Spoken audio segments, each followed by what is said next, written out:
Simulan na agad natin ang balitaan. Ngayong umaga, narito po ang malalaki at makabuluhang balita ngayong araw. Hataw Balita ngayon. Maaring ipatawag ng Department of Justice si Vice President Sara Duterte para sa isasagawa nitong investigasyon patungkol sa isinampang mga reklamo ng National Bureau of Investigation o NBI. Kahapon, February 12, formal na isinampa ng NBI sa DOJ ang mga reklamo inciting to sedition at grave threat laban sa Vice Presidente. Ayon kay NBI Director Jaime Santiago, ginamit nilang basihan ng reklamo ang online press conference sa Zoom at ang nakuha nilang salaysay ng ilang kawani ng media at blogger na dumalo sa online press conference kung saan nangyari ang umano'y pagbabanta ni VP Sara laban kina Pangulong Ferdinand Marcos Jr., First Lady Liza Marcos at House Speaker Martin Romualdez.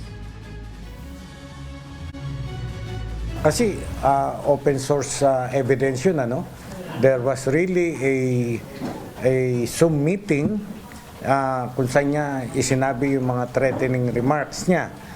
Yun ang aming ano. At because of, bakit inciting to sedition?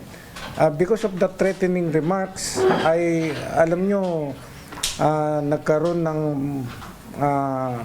patawag ng meeting na nagpulong-pulong dyan sa EDSA.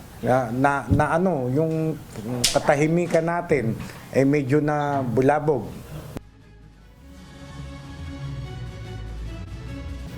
Matipid naman ang tugon ni VP Sara naghinga ng reaksyon sa isinampang reklamo ng NBI.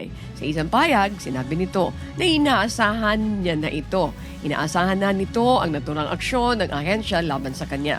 Dati na rin sinabi ng Vice Presidente na wala siyang pagbabanta na binanggit sa isang press conference. Hataw Balita ngayon.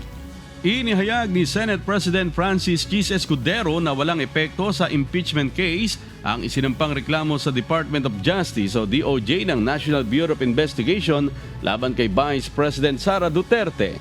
Kaugnay ito ng sinasabing pagbabanta ni VP Sara sa buhay ni Pangulong Ferdinand Marcos Jr. Giit ni Senate President, hindi na nila saklaw ang pagpipresenta ng anumang ebidensyang nakalap ng NBI. Hindi ko kunin ang Senado yan. Ulitin ko, an impeachment court like any court is a passive body.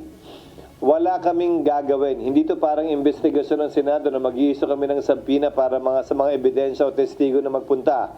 Trabaho yan ng magkabilang panig ng prosecution at ng defense. Hataw Balita ngayon.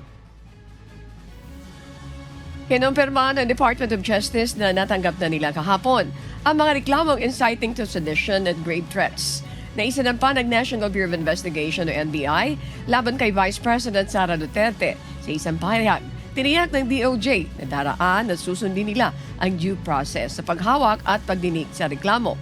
Kabilangan niya rito ang paghingi ng counter affidavit o kontrasalaysay mula sa respondent o sa Vice Presidente, gayon din ang pag-aaral sa mga ebidensya ng magkabilang panig at titingnan kung makakapasa upang isampa ang kaso sa korte o kaya naman ay i-dismiss dahil sa kakulangan ng ebidensya.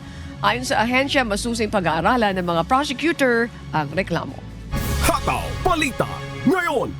Inihayag ng isang House leader na mas tumitindi ang banta sa buhay ni Pangulong Ferdinand Marcos Jr. dahil sa pagkaantala ng impeachment trial ni Vice President Sara Duterte. Ayon kay House Assistant Majority Leader at Tingog Party List Representative Jude Asidre, hindi ito usaping politikal o legal kundi isang national security concern. Kamakailan inihayag ni Senate President Francis G. Escudero na posibleng pagkatapos na ng State of the Nation Address o SONA ni PBBM sa Hulyo, mag-uumpisa ang impeachment trial ni VP Sara. Everyday na na-delay po itong trial na to, meron pong threat sa buhay ng ating Pangulo at nandin po rin ang kill threat sa First Lady at sa ating Speaker of the House.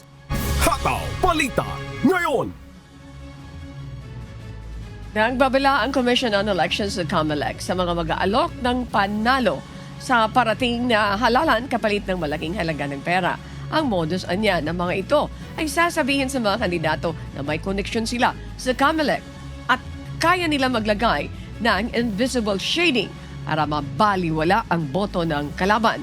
Binigyan diin ng COMELEC na imposible ang ganitong modus dahil bawat balota ay dumadaan sa verification at may feature sila sa mga balota na hindi kayang gayahin. Merong mga proposal na mananalo kayo dahil nga kaya naming gawin ito. Meron kaming mga contact sa loob. Pero meron ho kaming bagong security feature na ginawa namin dito sa COMELEC. Meron kaming tinatawag na hybridized system. Hataw Balita ngayon. Samantala, tuloy-tuloy ang isinasagawang Digital Forensic Investigation ng National Bureau of Investigation o NBI sa nakumpiskang devices ng mga umano'y Chinese spy na naaresto kamakailan. Ang naturang mga itinuturong espiya ng China ay hinihinalang naniniktik sa ilang base militar, power grid, EDCA sites at iba pang mahalagang infrastruktura sa bansa. Ayon kay NBI Director Jaime Santiago, malakas ang kanilang hawak na ebidensya laban sa mga ito. Sa Chinese spy, tuloy-tuloy ang aming forensic analysis sa mga nakuha naming equipment nila. At medyo nakikita namin na talagang matibay ang aming akusasyon laban sa kanila. Hataw Balita ngayon.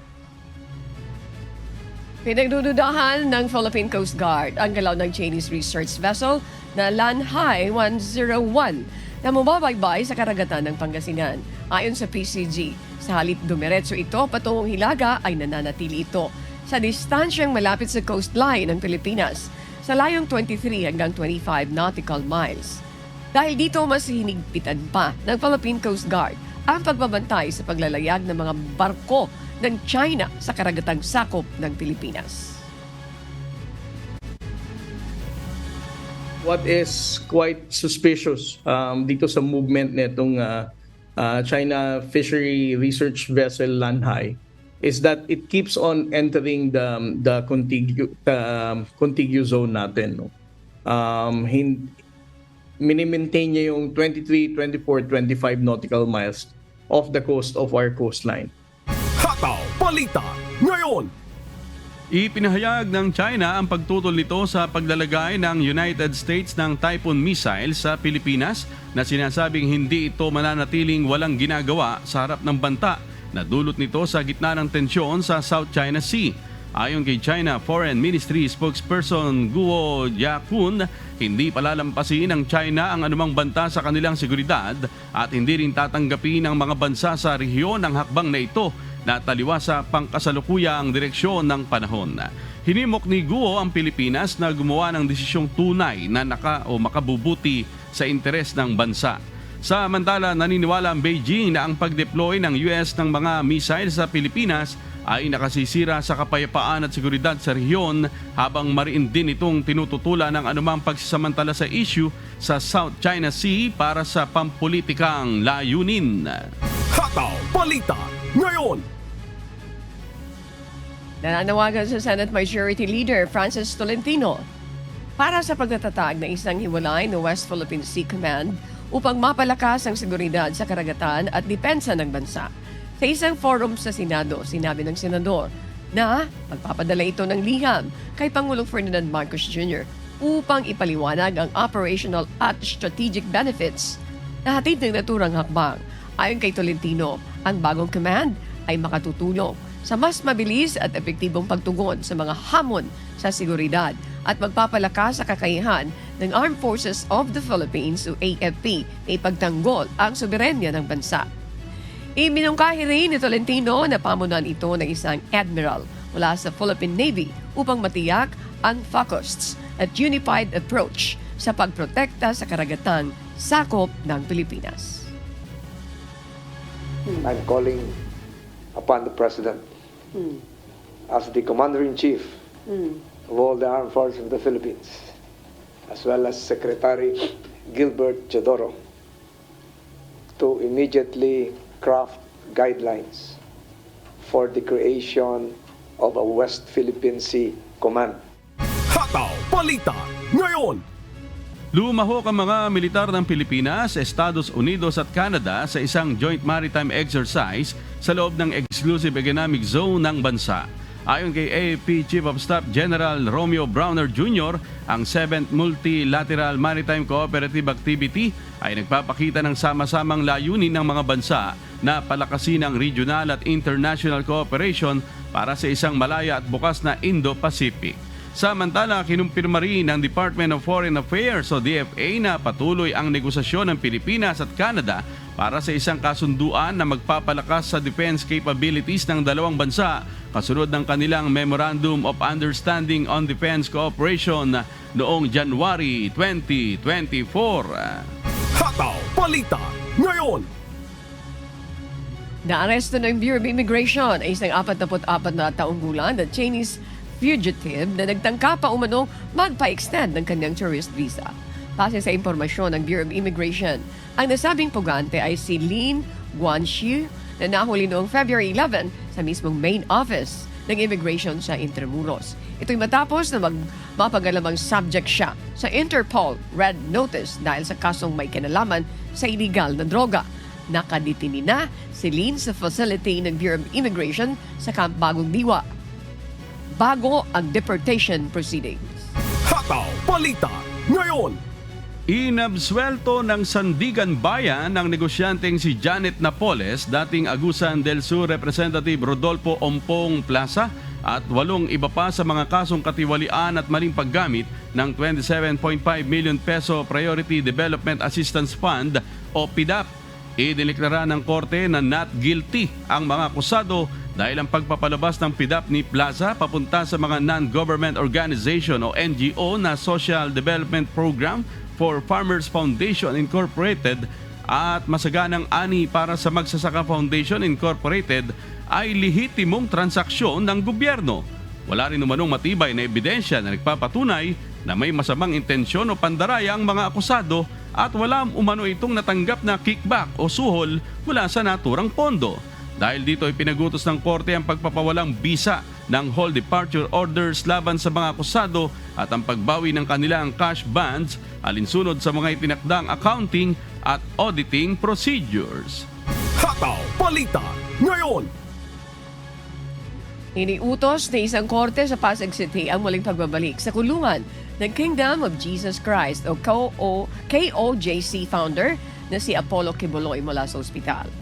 Ayon kay Attorney Domingo, ipinag-utos ng Pasig City Regional Trial Court Branch 159 na ibalik si Kibuloy sa Bureau of Jail Management and Penology o BJMP facility maliban na lamang kung mapapatunayang may malubhang kondisyon ito na nangangailangan ng agarang medikal na atensyon. Binanggit din ng korte na may sapat na pasilidad ang BJMP upang tugunan ang anumang pangangailangan na medikal ni Kibuloy. Hataw Balita ngayon. Hinatulang guilty ng korte sa Amerika si Dr. Alexander Baldonado, isang Filipino-Canadian at permanenteng residente sa US sa 10 kaso ng healthcare fraud na nagkakahalaga ng $24 million.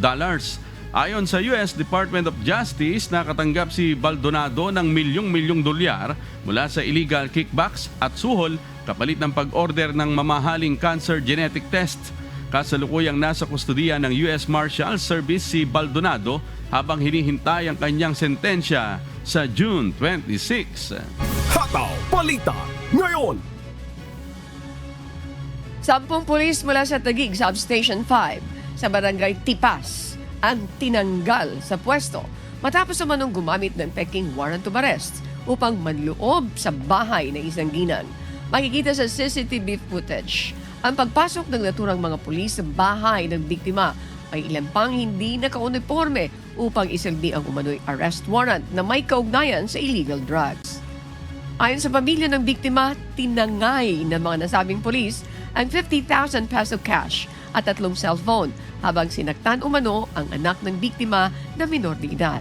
Iniutos na ni NCRPO Chief Police Brigadier General Anthony Aberin ang dismissal sa mga sangkot na pulis at pagsasampa ng kasong robbery with violence or intimidation, coercion at malicious mischief. Hataw Balita ngayon. Isang lalaki ang sugatan ng sumiklabang sunog sa isang warehouse sa Malaya Street, Barangay Malanday, Marikina City, dakong alas 11:51 ng umaga nitong Miyerkules, February 12. Umabot sa ikatlong alarma ang sunog bago naideklara ang fire under control bandang alas 2:42 ng hapon. Inaalam pa ng Bureau of Fire Protection ang pinagmulan ng sunog. Hataw Balita ngayon. Inanunsyo ng Department of Agriculture o DA ang pansamantalang pagbabawal sa pag-aangkat ng animal products mula Germany upang maiwasan ang pagkalat ng Foot and Mouth Disease o FMD. Ito'y matapos kumpirmahin ng Germany ang mga kaso nito sa kanilang mga kalabaw noong January 10. Ayon kay Agriculture Secretary Francisco Tio Laurel Jr., mananatili ang ban hanggang muling ideklarang FMD-free ang Germany ng World Organizations for Animal Health o WOAH. Gayunpaman, may ilang produktong hindi sakop ng pagbabawal, kabilang ang ultra-high temperature milk at derivatives nito, heat-treated meat products sa hermetically sealed containers, protein meal, gelatin at ilang mga semi-processed leather products, habang ang mga produktong nasa transit bago December 26, 2024 ay maaari pa rin tanggapin. Hataw Balita ngayon. Esmerin, magandang umaga.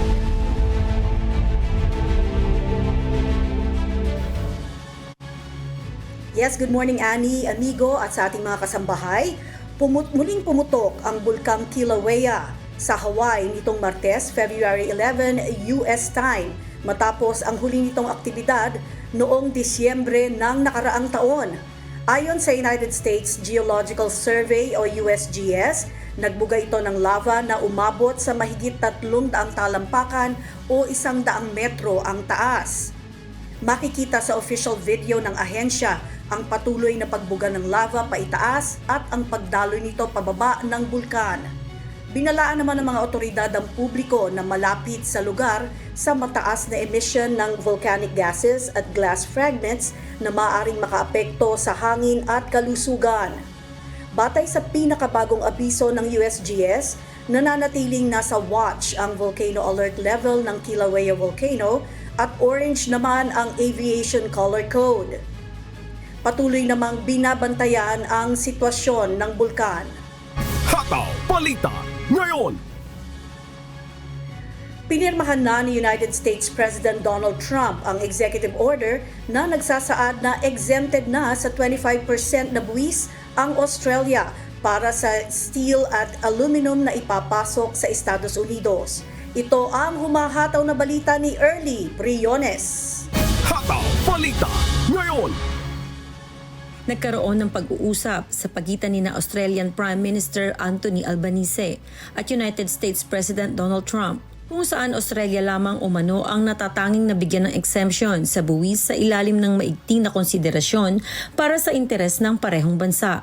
Malaki rin umano ang ambag ng aluminum at steel mula sa Australia sa yaman ng industriya ng Estados Unidos. Ayon naman sa tariff advisors, ang pagpirma umano ng executive order ni President Trump ay maaaring makaapekto sa national security ng bansa at sa merkado ng aluminum dahil ang malaking porsyento umano ng shareholders ay mula sa Beijing, China. Pag-aaralan din umano ng Australia's Aluminum Council ang posibleng impact ng exemption sa buwis ng US sa Australia para sa aluminum trade ng bansa upang magkaroon ng naaayon na plano para sa merkado. Early Briones, humahataw sa balita ngayon. Hataw Balita ngayon. Samantala, hiniling naman ng Japan sa Estados Unidos na huwag silang isama sa ipinataw na taripa sa iaangkat na bakal at aluminum. Ito ang humahataw na balita ni James Bontuyan. Hataw Balita ngayon. Inihayag ni Japan Industry Minister Yoji Muto na nag-request ang kanilang bansa na ma-exempt sa 25% na taripa sa bakal at aluminum na ipinatupad ni United States President Donald Trump. Inanunsyo noong Lunes ni Trump ang pagpapataw ng 25% na taripa sa lahat ng inaangkat na bakal at aluminum na nagsabi na wala itong mga exemption. Sinabi ni Trump na layunin ng mga taripa na suportahan ng mga industriya sa Estados Unidos. Dito rin binanggit ng Pangulo kung bibigyan niya ng great consideration o masusing pagsusuri ang hiling ng Australia na ma-exempt din sa taripa na kalaunan ay napagbigyan. James Bontuyan, humahataw sa balita ngayon. Hataw Balita ngayon. Pinirmahan na din ni United States President Donald Trump ang executive order para sa malawakang pagbabawas ng federal workforce. Ito ang humahataw na balita ni Kath Carriedo. Hataw Balita ngayon.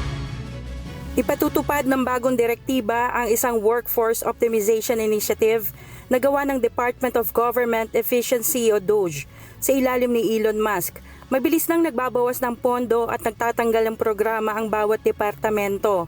Ayon kay Musk, hindi opsyon kundi kailangan ng bawasan ng mga gastusin ng gobyerno.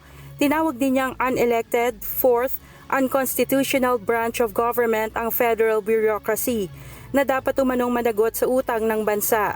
Idinagdag din ni Musk na nais ng mga taong bumoto ang reforma ng gobyerno at iyon ang ginagawa nila sa DOGE. Kasama din niya sa Oval Office ang anak nitong si X. Iniutos naman sa lahat ng puno ng mga ahensya ng gobyerno na kumonsulta at makipagtulungan sa DOGE para mabawasan ang federal workforce at i-hire lamang ang mga kinakailangang posisyon. Ayon kay Trump, nakita na ng DOGE ang ilang bilyong dolyar ng abuse, incompetence at corruption. Ayon kay Musk, nais nilang magkaroon ng tamang bilang sa loob ng gobyerno. Sa panibagong order, isa lang ang maaaring ipalit sa bawat 4 na empleyadong aalis. Hindi naman kasama dito ang mga departamentong may kaugnayan sa immigration, law enforcement at public safety. Magkakaroon din ng bagong alituntunin ng US Office of Personnel Management sa pagkuha ng mga bagong manggagawa, kabilang na ang Standards of Conduct. Kailangan din magsumite ng status report ang bawat puno ng mga ahensya sa Office of Management and Budget kada 30 araw. Kath Carriedo, humahataw sa balita ngayon. Hataw Balita ngayon. Tumaas ang rating ng Liberal Party sa Canada sa gitna ng tensyon sa pagitan ng bansa at Estados Unidos. Bunsod naman ang mainit na issue patungkol sa dagdag na taripa na nais na ipatupad ni US President Donald Trump. Ito ang humahataw na balita ni Crez Fugaban. Hataw Balita ngayon. Bumaba ang rating ng Liberal Party sa election poll survey noong 2024 laban sa katunggali nito na Conservative Party. At lalo itong bumaba noong inanunsyo ni Canadian Prime Minister Justin Trudeau ang kanyang resignation sa unang linggo ng 2025. Ngunit muling tumaas ang rating ng Liberal Party ilang linggo matapos na umupo sa pwesto si United States President Donald Trump at kasabay ng pag-anunsyo nito na nais niyang mag-implementa ng dagdag na 25% tariffs sa Canada at Mexico. Batay sa huling survey, tumaas ang suporta ng Liberal Party dahil pabor ang mga residente kay Liberal leader candidate at former Governor of the Bank of Canada, Mark Carney. Nakatagda naman ang Liberal Party na pumili ng papalit kay outgoing Prime Minister Trudeau sa March 9. Crez Fugaban, humahataw sa balita ngayon. Hataw Balita ngayon. At yan po ang mga balita mula sa iba't ibang panig ng mundo. Mula po rito sa Austin, Texas, USA, ako, si Marie Peñaranda. Magandang araw. Annie? Hataw Balita ngayon. Maraming salamat, Marie Peñaranda. Maraming salamat. Samantala, inaasahan na po na sa susunod na linggo ang magsisimula ng rollout ng mas murang bigas mula sa National Food Authority kasunod ng deklarasyon ng Department of Agriculture ng Food Security Emergency sa bansa. Kaugnay niyan, makakapanayam natin ngayong umaga ng live dito po sa UNTV Radio Mobile Booth si Ginoong Roy Ontiveros, Acting Department Manager ng NFA Operations Coordination Department upang magbigay detalye ukol po sa nasabing hakbang. Magandang umaga po sa inyo, Sir Roy. Maraming salamat po sa inyong pagpapaunlak ngayong umaga. Kumusta po kayo?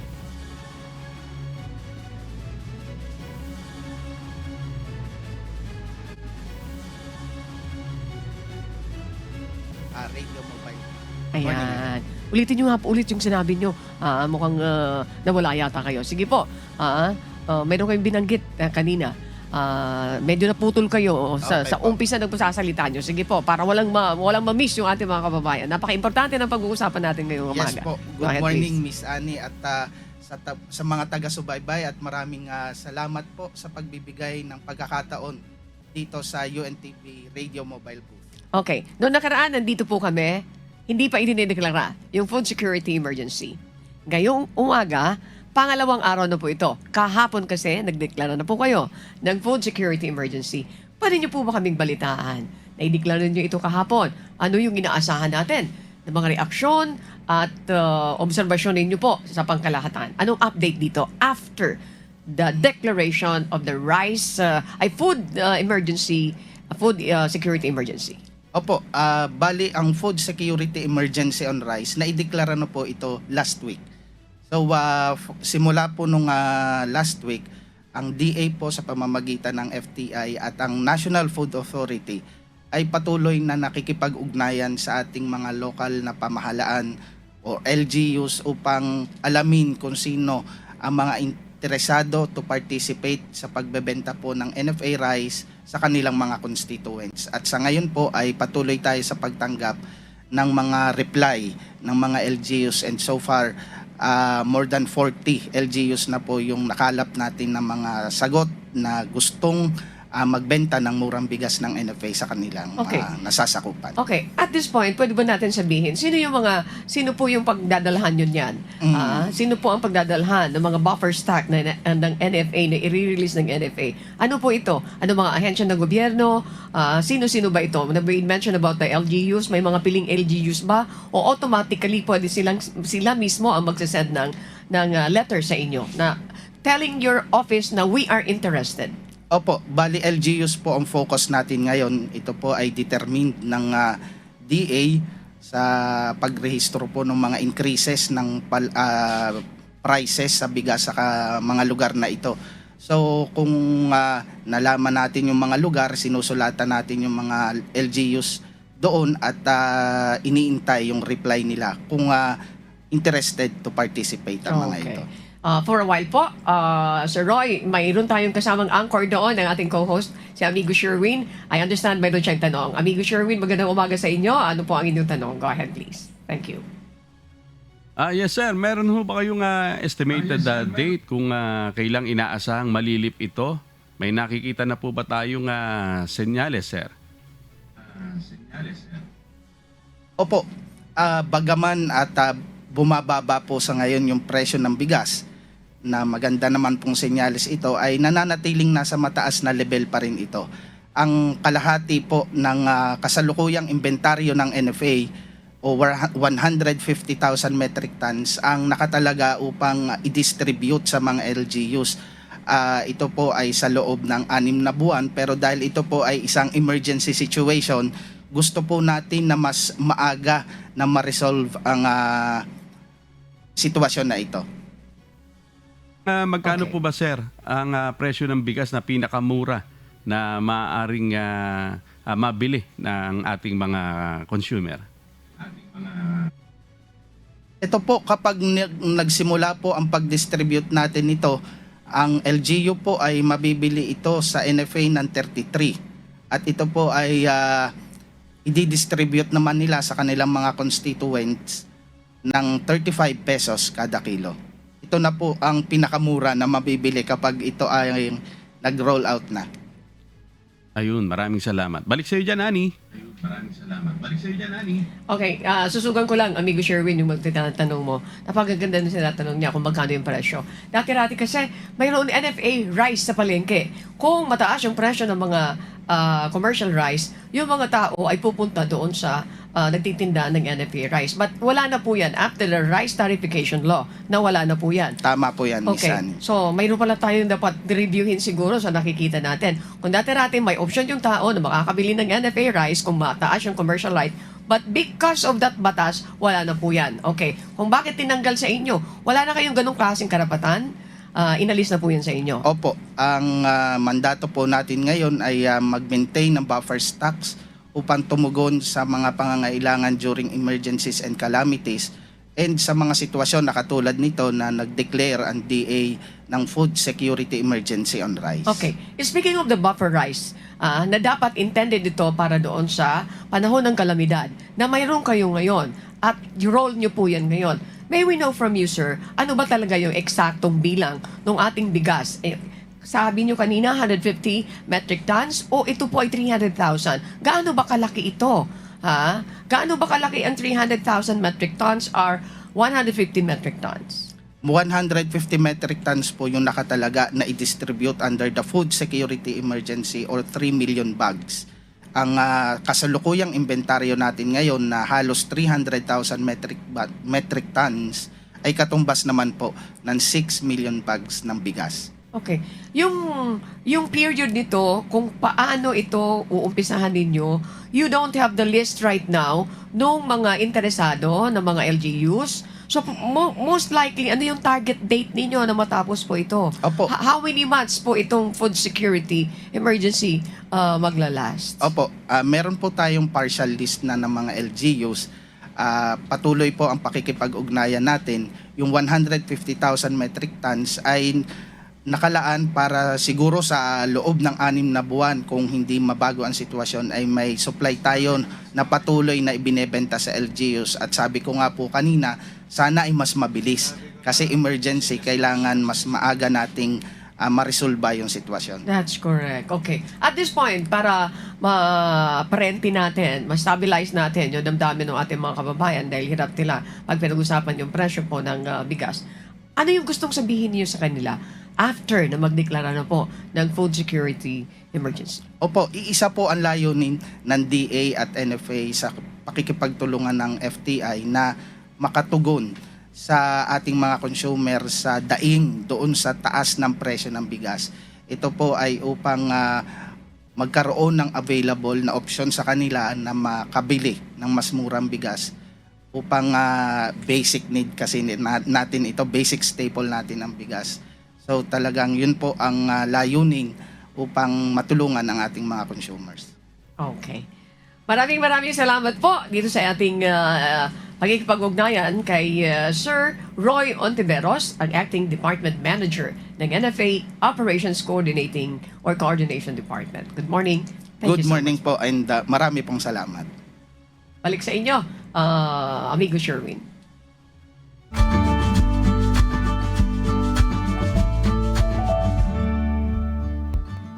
Alamin ang magiging lagay ng panahon sa iba't ibang bahagi ng bansa ngayong araw ng Huwebes. Panoorin po natin ang update mula sa Philippine Weather Bureau Pag-asa. Magandang umaga po sa ating lahat. Narito ang weather update sa araw ng Huwebes, February 13, 2025. Sa ngayon, meron tayong low pressure area dito sa labas ng ating Philippine Area of Responsibility. Ito'y huling namataan sa layong 430 kilometers northwest ng Pag-asa Island. Mababa naman po yung tsansa nito na maging isang ganap na bagyo at wala rin direktang epekto sa anumang parte ng ating bansa. Samantala, meron tayong 3 weather system na nakakaapekto dito sa ating bansa. Una na dito ang shear line. Kung makikita natin, tumaas yung axis ng ating shear line which is yung salubungan ng mainit at malamig na hangin. Dahil po dito, yung northeast monsoon natin or yung hanging amihan ay humina at wala pong naging epekto sa anumang parte ng ating bansa. Sa ngayon, itong shear line po natin ay nakakaapekto dito sa may extreme northern Luzon. Samantala, meron din tayong Intertropical Convergence Zone or ITCZ na nakakaapekto dito sa may Mindanao. Samantala, meron tayong easterlies din na nakakaapekto naman dito sa may Metro Manila at malaking bahagi ng ating bansa. Meron tayong tinaas na gale warning dito sa may Batanes. Kaya inaasahan po natin ang 2.8 to 4.5 meters po na alon. Pinapaalalahanan po natin ang mga kababayan po natin, lalo na po yung may mga sasakyang maliit pandagat na delikado po pumalaot para dito po sa coastal waters ng Batanes. Ang sunrise mamaya ay 6:21 a.m. at ang sunset mamaya ay 6 p.m. Para sa karagdagang impormasyon, bisitahin ang aming mga social media pages at ang aming website pag-asa.dost.gov.ph. At napanood po natin ang update mula kay Pag-asa Weather Specialist Chanel Dominguez. Tandaan, sa bawat araw na ating nasisilayan, tayo magpasalamat sa Diyos na may lalang.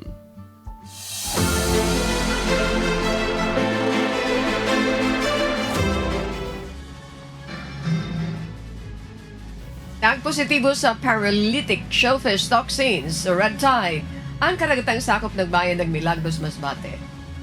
Panguhuli ng anumang uri ng shellfish may higpit na pinagbabawal ng lokal na pamahalaan at Bureau of Fisheries and Aquatic Resources. Si Jerry Galicia, humahataw. Hataw Balita ngayon. Sa inilabas na pinakabagong Shellfish Advisory No. 6 Series of 2025 ng Bureau of Fisheries and Aquatic Resources of BFAR nitong February 7 na nagpositibo sa paralytic shellfish toxins o red tide ang karagatang sakop ng coastal waters ng bayan ng Milagros sa isla ng Masbate.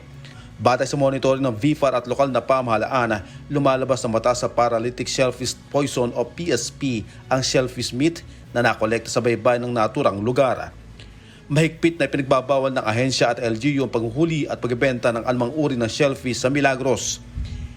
Inabisuhan din ang mga residente na huwag na munang manghuhuli at iwasang kumain ng shellfish dahil lubhang delikado sa kalusugan. Ligtas naman kainin ng anumang uri ng isda na mahuli sa karagatan ng Milagros. Paalala lang ng otoridad na tiyaking sariwa ang mga isda, linisin mabuti at alisin ang mga laman loob bago ito lutuin.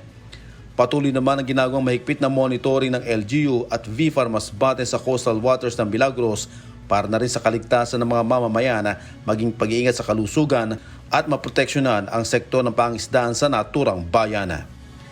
Jerry Galicia, humahataw sa Balita Ngayon. Hataw Balita ngayon. Nagpakita ng kahusayan sa pagtatanghal ang mga local government unit ng Kalinga Province sa isang aktibidad kalinsabay ng pagdiriwang ng 30th Kalinga Founding Anniversary at 6th Bodong Festival. Si Grace Doctolero, humahataw. Hataw Balita ngayon. Ipinakita ng iba't ibang local government units ng Kalinga ang kanilang pinakamahusay na cultural performances sa Didiga in the Kalinga event ngayong February 12, 2025 bilang isa sa mga highlight ng 30th Kalinga Founding Anniversary at 6th Bodong Festival. Ang naturang aktibidad ay unang tinawag na Didiga di Kalinga, ngunit ang pamagat ay pinalitan ng Didiga in the Ikalinga sa rekomendasyon ng Kalinga Council for Culture in the Arts na sundin ang tamang gramatika at wastong banghay sa mga dialektong tanudan at dala kung saan magmulang salitang Didiga. It is very meaningful to all of us Kalingas because we come together and celebrate life together. Yeah, we have 8 municipalities in Kalinga, that's it including already the city of Cebu, and they were assigned their own original dances. Aside from the dances, we also assigned their original chants, Salidomay, and also the music that they play in their municipalities. Ang palabas ay naging pinakamahusay na kaganapan pangkultura sa Bodong Festival na nagtampok ng mga tunay na tradisyonal na sayaw, ballad, chants, instrumento at kasuotan. Nilahukan ito ng lahat ng 7 munisipalidad at ng lungsod ng Tabuk kung saan ang bawat local government unit ay naatasang magtanghal ng isang cultural performance na kumakatawan sa isang bahagi sa storyline ng Bodong. As a teenager po, it's a calling to all the youngsters, especially sa performance nila, yung sumayaw sila sa gitna. That's a very inspirational.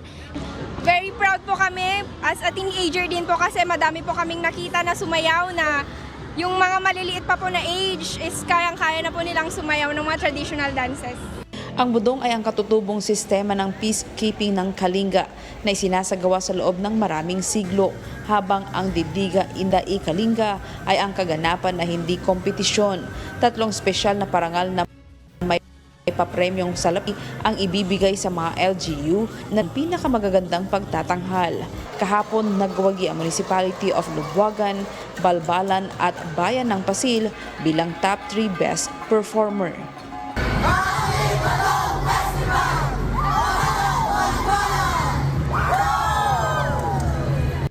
Grace Doctolero, humahataw sa balita ngayon. Hataw Balita Ngayon. Patuloy po namin kayong inaanyayahan sa isinasagawang mass indoctrination ng MCGI. Day 4 na po tayo, mamayang alas 7 ng gabi, Philippine Standard Time. Sa official MCGI social media accounts, kabilang po ang MCGI channel, ang official YouTube channel ng Members Church of God International. Patuloy din po namin kayong inaanyayahan na makiisa sa Global Prayer for Humanity tuwing Lunes hanggang Biyernes alas 9:30 ng gabi. Ito po ay nakastream ng live sa lahat ng MCGI social media accounts. Ang Global Prayer for Humanity ay bukas para sa lahat, anuman po ang inyong relihiyon o lahi. At sa aming ibabahaging mga salita ng Diyos na ating sandigan mula sa Kawikaan Kapitulo 19, talatang 20. Makinig ka ng payo at tumanggap ka ng turo upang ikaw ay maging pantas sa iyong huling wakas.